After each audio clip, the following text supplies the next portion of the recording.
There are strange things done in the midnight sun by the men who moil for gold. The Arctic trails have their secret tales that would make your blood run cold. The Northern Lights have seen queer sights, but the queerest they ever did see was that night on the marge of Lake Lebarge. I cremated Sam McGee. One of Canada's most beloved poems, among the ranks of Lieutenant Colonel John McCrae's In Flanders Fields, a haunting tribute to the fallen soldiers of the Great War, and Alexander Muir's The Maple Leaf Forever, once a contender for Canada's national anthem, is the 1907 narrative ballad The Cremation of Sam McGee, written by British-Canadian bank clerk Robert Service.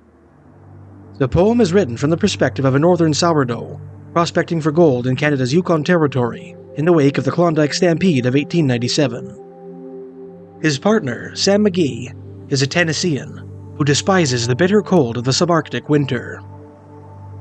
As McGee lays dying from some undisclosed illness, he has the narrator promise to cremate his body in order to spare him the fate of an icy grave. The remainder of the poem follows the narrator's frantic efforts to fulfill his partner's dying wish, hauling McGee's frozen corpse across the northern wilds in search of a suitable crematorium. Finally, in an episode referred to in the poem's opening and closing stanzas as the queerest sight the Northern Lights ever did see, the narrator burns McGee's body in the boiler of a derelict paddle steamer called the Alice May, which he found half submerged in the frozen Lake Lebarge. When the prospector checks in on the progress of the cremation, he finds an apparently living Sam McGee cheerfully sitting among the flames, urging him to close the door so as to keep out the cold. "Since I left Plumtree down in Tennessee," the dead man remarks, "it's the first time I've been warm." We are left to ponder whether the narrator's vision is the hallucination of a fevered brain, driven to madness by the morbid, taxing undertaking to which McGee swore him to commit, or, as is subtly implied throughout the poem, a preternatural phenomenon.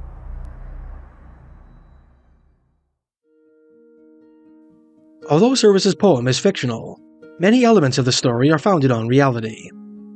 Service took the name Sam McGee from a Klondike prospector who had an account at the Canadian Bank of Commerce, at whose branch in Whitehorse, Yukon, Service was employed as a clerk.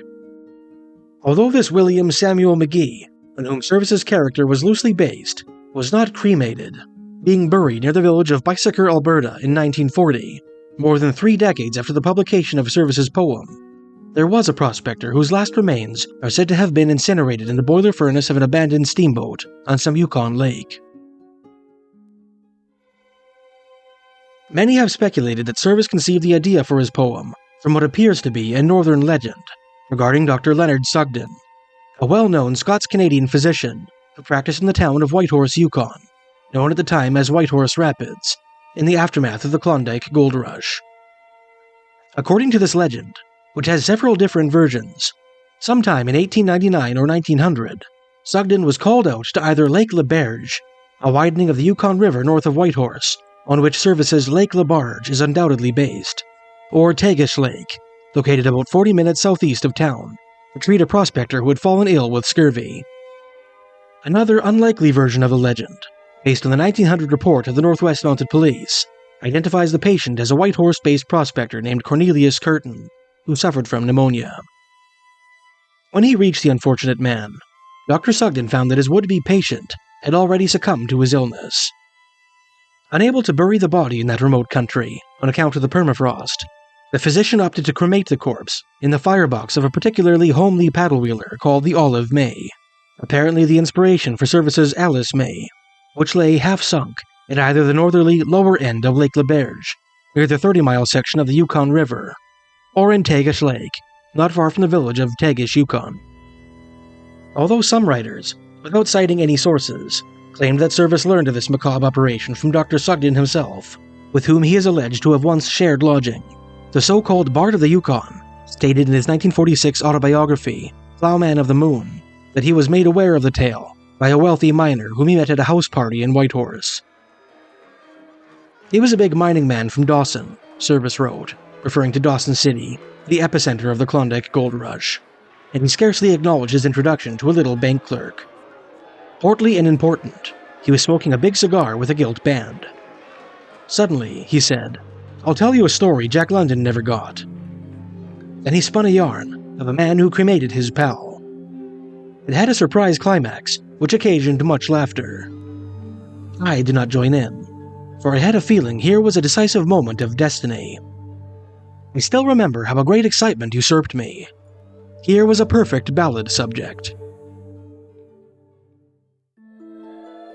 Notwithstanding Service's fresh, pleasant poetry, and the ballad's delightfully eerie twist ending, there is something captivating about the Cremation of Sam McGee, which holds readers in thrall as inexorably today as when it was first published in the 1907 collection Songs of a Sourdough, earning it a place in the English curricula of nearly every schoolchild in the Great White North, and making it a favorite recital piece of speech art performers the country over. Perhaps the poem owes its timeless appeal to the haunting image of a lonely traveler carting a frozen corpse through the subarctic wastes, braving blizzards, brutal temperatures, wild animals, and rough terrain in a desperate effort to lay to rest a kindred creature's earthly remains. Service was not the only northern writer to paint this poignant picture with his pen.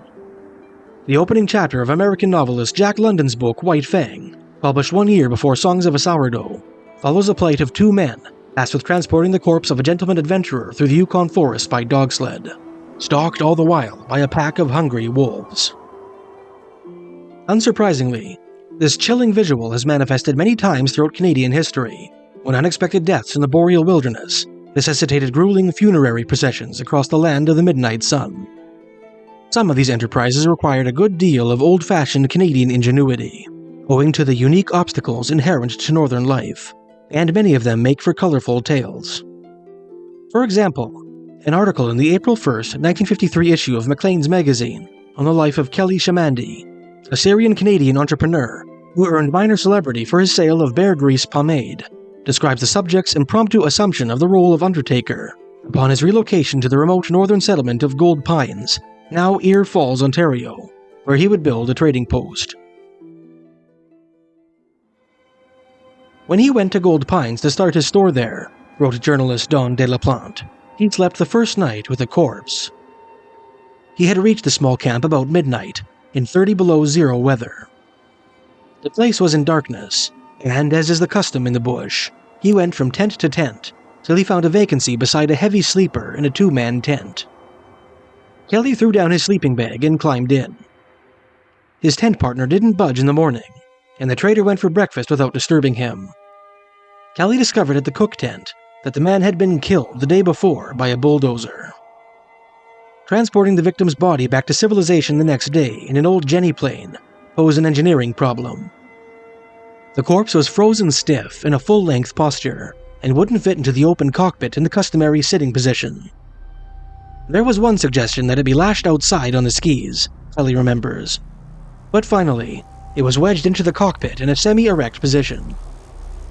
It spent the trip peering out over the pilot's shoulders. Another morbid account of a subarctic funerary cortege appears in folklorist Magnus Einarsson's 1991 book, Icelandic-Canadian Oral Narratives.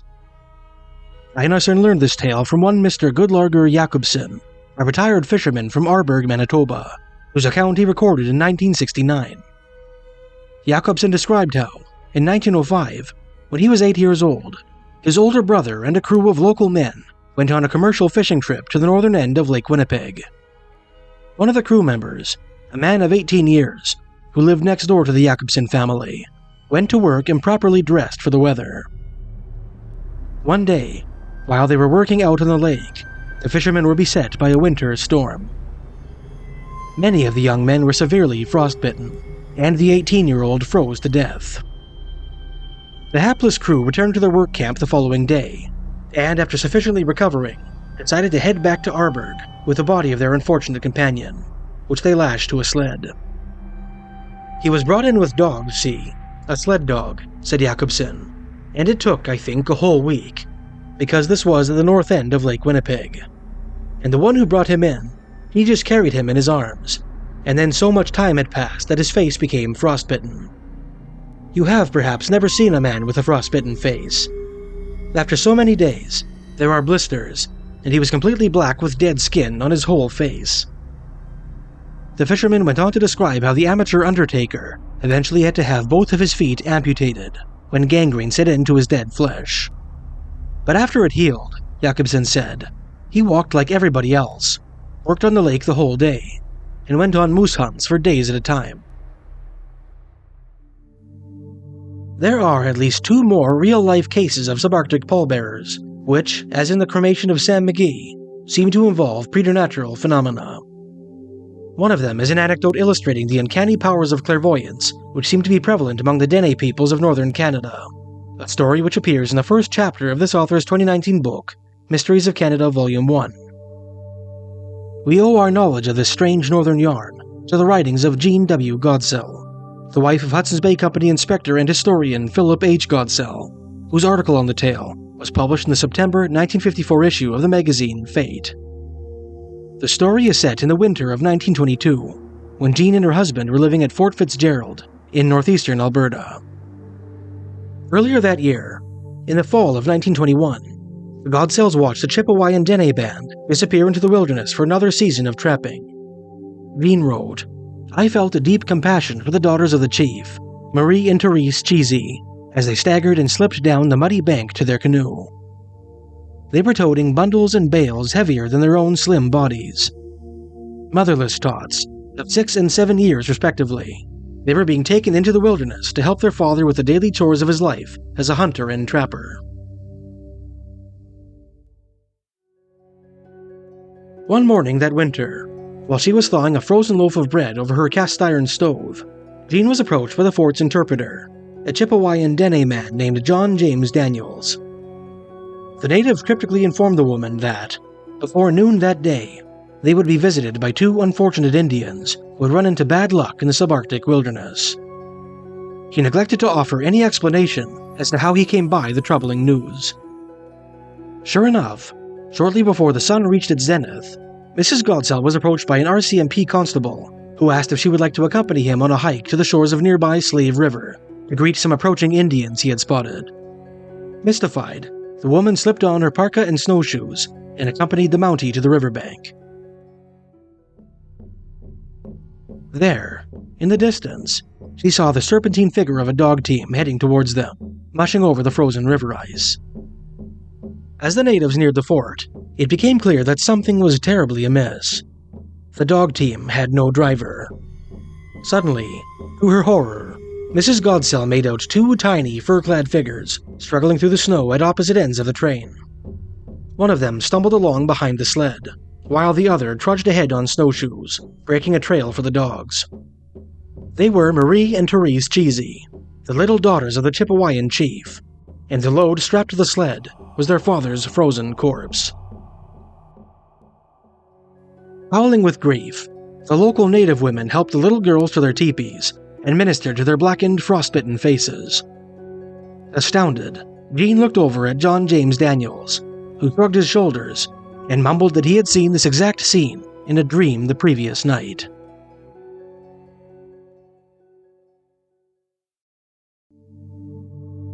Our last and most remarkable story is the testimony of Roderick MacFarlane, a Scots-Canadian fur trader and explorer who had served the Hudson's Bay Company at various outposts throughout northern Canada from 1852 until his retirement in 1894. Throughout his career, MacFarlane prepared several valuable collections of northern birds and bird eggs from the high Arctic, which he donated to various biologists and scientific institutions, including the Smithsonian Institution, a zoologist friend in Scotland, Dr. Robert Bell of the Canadian Geological Survey, and the now bygone United States National Museum in Washington, D.C. Today, he is best known for his contributions to Arctic ornithology. In 1883, while serving as chief factor of the HBC's Athabasca district at Fort Chipewyan, in what is now northeastern Alberta, MacFarlane was contacted by an Oxford academic named More Addy, perhaps the famous friend of controversial British writer Oscar Wilde.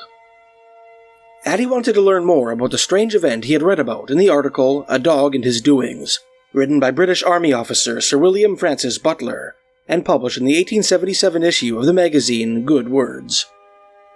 The story described the weird adventure of a Hudson's Bay Company clerk stationed at the most remote post in Canada, a young Scotchman from the Isle of Lewis, whom Addy suspected was a fictional character based on MacFarlane. In this story, the clerk promised to honor the dying wish of his master, the fort's factor, to be buried on the shores of Great Slave Lake. When the old man finally gave up the ghost, the clerk dutifully carted the factor's body through the northern wilderness. In the climax of his floridly written tale, the factor's ghost manifests in order to prevent a wolverine from feeding on his corpse. By way of reply, MacFarlane sent Addie a long and disturbing letter, in which he acknowledged that Butler's story was indeed loosely based on his own experience, the true account of which he proceeded to relate. This remarkable piece of correspondence was subsequently forgotten, disappearing into some desk drawer or filing cabinet. Nearly 2 decades after the trader's death in 1920, MacFarlane's strange missive made its way into the hands of Ontario-based politician W.A. Preston, a conservationist who may have obtained the document through his interest in the life of the late frontier ornithologist. Preston sent the letter to fellow naturalist Edward Alexander Preble, who submitted it for publication in the September 1939 issue of the Hudson's Bay Company's Canadian history magazine, The Beaver. On the 15th day of March, 1853, MacFarlane wrote in his letter to Moore Addy, Augustus Richard Piers, a fur trader and post manager in the service of the Hudson's Bay Company, departed this life at Fort McPherson, Peel's River, in the Mackenzie River District, Arctic America. Although he had occasionally complained of ill health, his death after a few days' sickness, at the comparatively early age of 33 years, was entirely unexpected. He was of Anglo-Irish origin, an able officer, much esteemed by his friends, and popular among the Indians. MacFarlane went on to explain how Piers had often told his friends and family that he abhorred the thought of his bones being laid to perpetual rest in the forlorn graveyards of Forts Norman or McPherson, 2 remote northerly outposts which he managed during his 11-year career, far preferring an everlasting domicile in the comparatively civilized cemetery at the more southerly Fort Simpson in the event that he perished during his service in the North Country. Piers was believed to have consummated this wish in ink. However, since his last will and testament could not be found in the wake of his death, the body of the young trader was interred in the permafrost outside Fort McPherson. Piers perished 6 months before MacFarlane, then a relatively fresh recruit with a year's experience in the HBC, was first transferred to the North Country. Although MacFarlane never met the man, he did make the acquaintance of his widow and infant children. 6 years later, in 1859, Piers' widow reached out to MacFarlane with a request that her late husband's remains finally be transferred from Fort McPherson to the cemetery at Fort Simpson, in accordance with the dead man's wishes.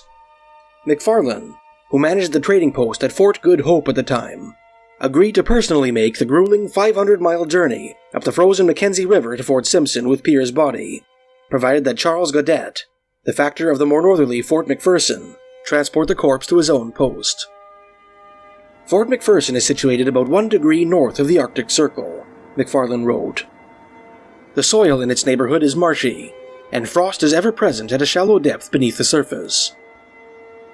On being exhumed by Mr. Godet, the body was found in much the same condition it had assumed shortly after its burial.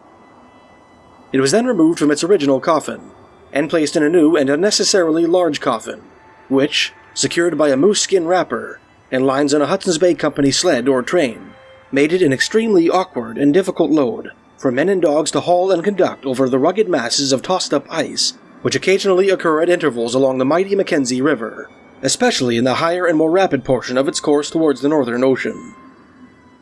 Godet delivered Piers' corpse to Fort Good Hope on March 1, 1860. That same day, MacFarlane fixed the coffin to one of his fort's dog teams, which was to be handled by an Iroquois engagé named Michel Thomas. Another dog team, conducted by an unnamed voyageur from Fort Good Hope, was prepared for the purpose of hauling the company's bedding, equipment, and provisions. MacFarlane himself would range ahead of the dog teams on snowshoe, breaking a trail for the sleds. The 3-man team set out on their daunting enterprise. After 7 days of hard marching through deep snow and rugged ice, the company reached Fort Norman, an HBC outpost which lay on the Mackenzie River roughly halfway between Fort McPherson and Fort Simpson. There, the unnamed voyageur was replaced by a man named Michel Iroquois, presumably another driver of Iroquois extraction.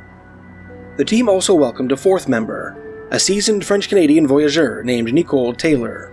who volunteered to help conduct Pierre's remains to their final resting place out of respect for the late trader, under whom he had once worked. At Taylor's suggestion, the party abandoned the cumbersome casket and bound Pierre's body directly to the sled, cognizant that it would be impossible to drag the unwieldy coffin over the mounds of ice they would be sure to encounter upriver. MacFarlane proceeded to describe the average day of traveling in order to place into context the strange events he would shortly relate. "We got underway by 4 o'clock in the morning," the trader wrote, "dined at some convenient spot about noon, and after an hour's rest, resumed our march until sunset, when we laid up for the night, generally in a pine bluff on the top of or close to the immediate bank of the river. Clearing away the snow to the ground for a space of about 10 feet square, cutting and carrying pine brush for carpeting the camp, and collecting firewood for cooking and warming up purposes usually occupied us for about an hour. Another hour would see supper over and the dogs fed, and by the end of the next 60 or more minutes, most of the party would be sound asleep. Except on 2 occasions to be presently mentioned, the train carrying the body of the deceased was invariably hauled up and placed for the night in the immediate rear of our encampment. And except also on the first night of the said occasions, our dogs never exhibited any desire to get at the same, nor did they seem in the slightest degree affected by its presence in our midst." At sunset on March 15, 1860, the 7th anniversary of Pierre's death, the company was obliged to make camp near a butte called Les Roches qui Trempent à l'eau, or the rock that floats in the water, near present-day Wrigley, Northwest Territories. "The banks were high, rocky, and steep," MacFarlane wrote, "and we had to leave both trains on the ice. We experienced much difficulty in scrambling up the bank with our axes, snowshoes, bedding, and provisions for supper and breakfast. The dogs were unharnessed and remained below, while the weather was calm and comparatively fine and mild. The bank rose about 30 feet to the summit, where, on a shelving flat some 30 feet beyond, we selected a position for the night. All hands then set about making the camp, cutting and carrying the requisite supply of pine brush and firewood." MacFarlane explained how, after working for about 10 or 12 minutes, the dogs below began to bark. The travelers assumed that natives must be approaching their camping spot, but noted that the dogs were not barking as loudly and fiercely as they typically did when approached by Indians and their canine companions. While speculating with Taylor as to whom the incoming natives might be, MacFarlane and his companions distinctly heard the word "marsh" uttered by a man at the foot of the bank, that French word being the command to which sled dogs throughout northern Canada were universally trained to start pulling. MacFarlane recalled that the word was enunciated in a clearer manner than he had ever before known an Indian do so, natives typically pronouncing the word as mush. "We all left off work in order to see who the stranger was," MacFarlane wrote. "But as no one appeared in sight, Michel Thomas and myself proceeded to the aforesaid summit, where, to our astonishment, no man was visible, while the dogs were seen surrounding the body train at a distance of several feet, and still apparently excited at something. We had to call them repeatedly before they gave up barking, but after a few minutes they desisted, and somehow managed to ascend the bank to our encampment, where they remained perfectly quiet for the night, and thereafter continued as indifferent as before in respect to the deceased's body." 3 days later, MacFarlane and company encamped on a large island in the river, atop a 12-foot bank. Although they managed to haul the baggage train up the cut bank, they judged that the sled carrying Pierre's body would be too heavy to pull up, and reluctantly left it on the ice below. While the company worked to clear a campsite in the thicket on the island, Taylor told MacFarlane that he thought he had heard a man shout something twice from the direction of the sled on the river, and asked him whether he had heard the same sounds. Although MacFarlane, who had tied down the ear flaps of his cap to keep out the cold, hadn't heard a thing, the 2 Iroquois remarked that they also had heard the calls. The 4 men proceeded to the riverbank, but could find no signs of anyone. In order to protect Pierre's body from suffering indignities at the hands of their unseen visitor, they decided to haul up the body train, as MacFarlane called the hearse, by brute force. Early the next morning, the travelers lowered their 2 sleds down the embankment up which they had hauled them. To their astonishment, they found the tracks of a wolverine, a notoriously gluttonous northern scavenger, in the very spot where the body train had stood, the creature evidently having visited the area in the night. To those who know the power of this destructive animal, MacFarlane wrote, I need not say that he would have played havoc with the aforesaid remains. The travelers continued on their journey, and arrived at Fort Simpson on March 21st without any further excitement. 2 days later, the body of Augustus Piers was given a proper Christian burial in the adjoining cemetery. Shortly after my arrival, MacFarlane wrote, Mr. Taylor and I recounted everything to Chief Trader Bernard R. Ross, the district manager, who had been an intimate friend and countryman of Mr. Piers. Mr. Ross was a good mimic, and had an excellent memory. He was asked to utter the word marsh in the voice of the deceased, and while I at once recognized the tone as similar to that heard by us at our encampment on the 15th of March, Mr. Taylor had no doubt whatever on the subject.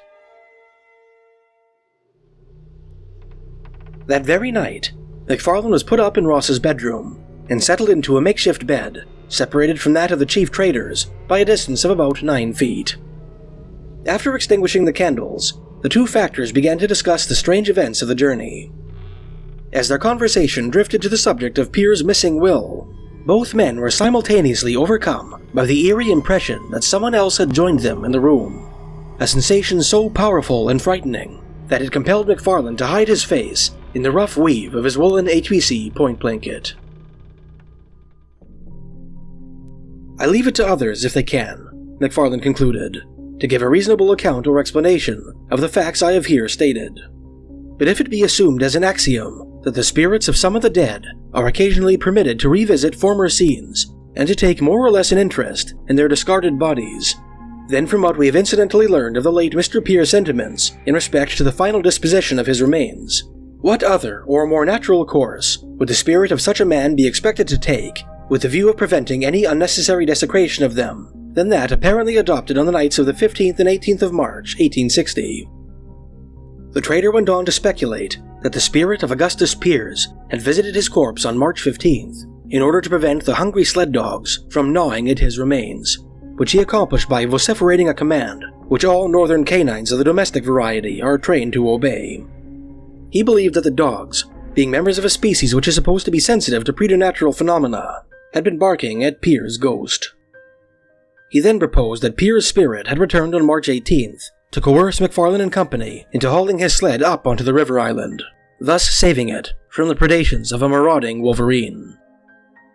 As to the extraordinary feeling experienced by Mr. Ross and myself at the moment when we were talking about the deceased and his supposed will, MacFarlane wrote, if it be possible for spirits to communicate with mortals, might not this have arisen, as I actually felt at the time, from a desire on his part to convey some information to us, who evinced so deep an interest in the matter, but which, from losing our presence of mind, we missed the opportunity of ascertaining. The foregoing facts made so indelible an impression on my mind that I firmly believe that my account of them does not in any material point differ from what I communicated to Mr. Ross at the time, and repeatedly since to others.